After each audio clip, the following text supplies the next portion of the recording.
નમસ્કાર વિદ્યાર્થી મિત્રો. તો આ લેક્ચરમાં આપણે એક્ઝામ્પલ નંબર 2.6 જોઈએ. બરાબર, એમાં શું છે, વાહનના સ્ટોપિંગ ડિસ્ટન્સ વિશે દાખલો છે. બરાબર,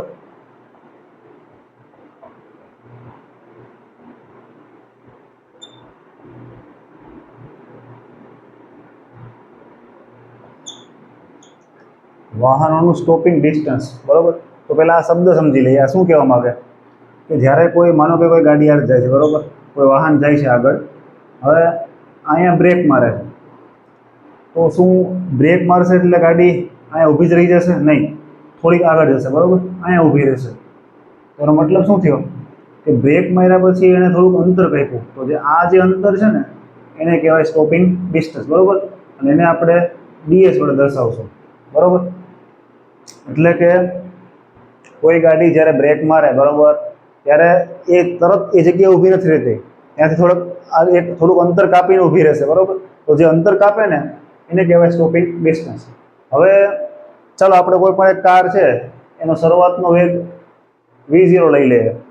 બરાબર, માનો કે શરૂઆતનો વેગ v0 છે અને અંતિમ વેગ એનો કેટલો હશે? v.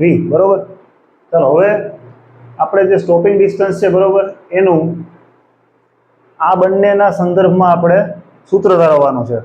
અને બીજી વસ્તુ અહીં કહી લઈશું આપણે, પ્રવેગ. પણ અહીંયા જે પ્રવેગ હશે એ કેવો હશે? પ્રતિપ્રવેગ હશે. એટલે આપણે માઇનસ લેશું, -a, કારણ કે વેગમાં ઘટાડો થશે. બરાબર, બ્રેક માર્યા પછી. ચાલો હવે આપણે આ સૂત્ર ભણી ગયા.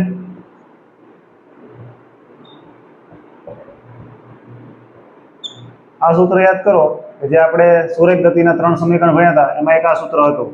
તો હવે હું બધી કિંમત મૂકી દઉં. જો પાછું ફરી એક વખત બોલી જાઉં, આપણે કોઈ, માનો કે કોઈ ગાડી અત્યારે જાય છે, બરાબર, અહીંયા બ્રેક મારે છે. તો બ્રેક માર્યા પછી કેટલું અંતર કાપે, એ જે અંતર કાપે એને કહેવાય સ્ટોપિંગ ડિસ્ટન્સ. ઓકે, હવે એનો શરૂઆતનો વેગ આપણે v0 લઈ લઈએ, v0, અને અંતિમ વેગ કેટલો લઈએ? v. ચાલો હવે આ સૂત્રમાં કિંમત મૂકીએ. v² = v0² + 2 -ax. બરાબર, આ માઇનસ કેમ લીધા? ચાલો અહીં x બરાબર આપણે ds લખશું, કારણ કે આપણે સ્ટોપિંગ ડિસ્ટન્સને આપણે શેના વડે દર્શાવ્યું? ds વડે. ઓકે, ચાલો આ સોલ્વ કરીએ. હવે આનો અંતિમ વેગ કેટલો છે? 0 - 2a ds. બરાબર, ચાલો આ બાજુ લઈ આવીએ. એટલે 2a ds = v0². તો શું બનશે? ds = v0² / 2a. આ સૂત્ર મળ્યું. હવે અહીંયા ખાસ ધ્યાન આપવાનું છે. તમારા પાઠ્યપુસ્તકમાં આ લોકોએ આ રીતે બતાવ્યું છે, ds = -v0² / 2a. હવે તમે યાદ કરો કે આપણે શીખી ગયા અંતર કોઈ દિવસ ઋણ હોય નહીં. બરાબર, એટલે પાઠ્યપુસ્તકમાં જે માઇનસ બતાવ્યું છે એનો મતલબ એવો થાય કે આ જે પ્રવેગ છે ને એ પ્રતિપ્રવેગ છે, કારણ કે બ્રેક મારશે એટલે વેગમાં ઘટાડો થશે. બરાબર, આ એના કારણે માઇનસ આવ્યું છે. એનો મતલબ આપણે એવો નથી કાઢવાનો કે અંતર છે માઇનસ છે. બરાબર, અંતર તો હંમેશા પ્લસ જ હોય. ઓકે, ચાલો હવે આ સૂત્ર શું કહેવા માંગે? તો જો કે આ સ્ટોપિંગ ડિસ્ટન્સ છે, બરાબર, એ શરૂઆતના વેગના વર્ગના સમપ્રમાણમાં છે. જો આપણે આ રીતે લઈ શકીએ, અને ds v0². બરાબર, આ સમપ્રમાણની નિશાની છે, એટલે કે જે સ્ટોપિંગ ડિસ્ટન્સ છે એ શરૂઆતના વેગના વર્ગના સમપ્રમાણમાં છે.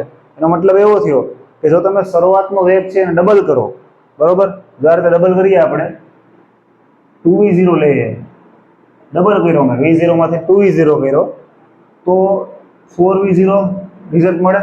એનો મતલબ શું થયો કે આપણું જે સ્ટોપિંગ ડિસ્ટન્સ છે એ કેટલું થઈ ગયું? 4 ગણું થઈ ગયું.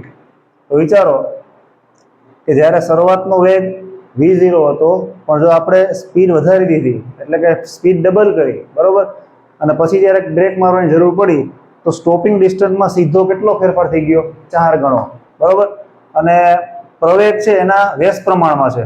પ્રવેગના કયા પ્રમાણમાં છે? વ્યસ્ત પ્રમાણમાં. એટલે કે ds ચાલે છે 1/a. બરાબર, જેટલો તમારો પ્રવેગ વધારે હશે એટલું આપણું અંતર છે કેવું કપાશે? ઓછું, કારણ કે આ બંને વ્યસ્ત પ્રમાણમાં છે. તો વિચારો, હવે આના ઉપરથી એક તમારા પાઠ્યપુસ્તકમાં એક કાર માટે અલગ અલગ વેગ આપેલા છે અને એના સ્ટોપિંગ ડિસ્ટન્સ આપેલા છે. હું જોઈ લઉં. જો એમાં શું કીધું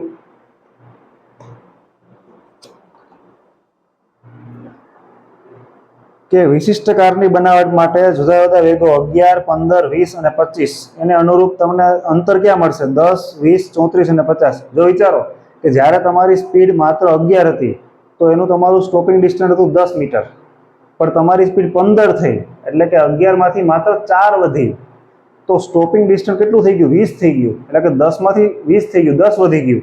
હવે તમે 15 માંથી 20 વધારી એટલે કે માત્ર 5 નો ફેરફાર કર્યો સ્પીડમાં, બરોબર, વેગમાં, તો તમારું સ્ટોપિંગ ડિસ્ટન્સ છે કેટલું થઈ ગયું? 34. એટલે કે 20 માંથી 34 થઈ ગયું, એટલે 14 મીટરનો વધારો થઈ ગયો.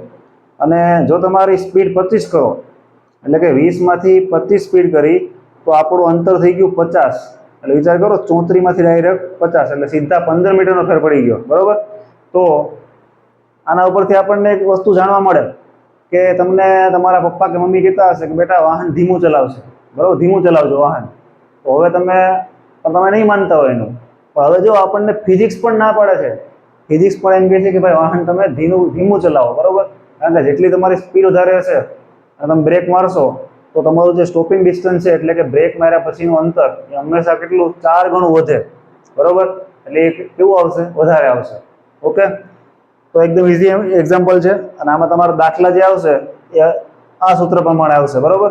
અહીં એક ખાસ ધ્યાન રાખજો, આ જે માઇનસ છે એ આ પ્રતિપ્રવેગના કારણે છે, એટલે આપણે આનો એવો નથી ઊંધું અર્થ કાઢવાનો કે અંતર માઇનસ થયું, બરોબર. ચાલો આના પછીનું એક્ઝામ્પલ છે એ આગળના લેક્ચરમાં જોશું.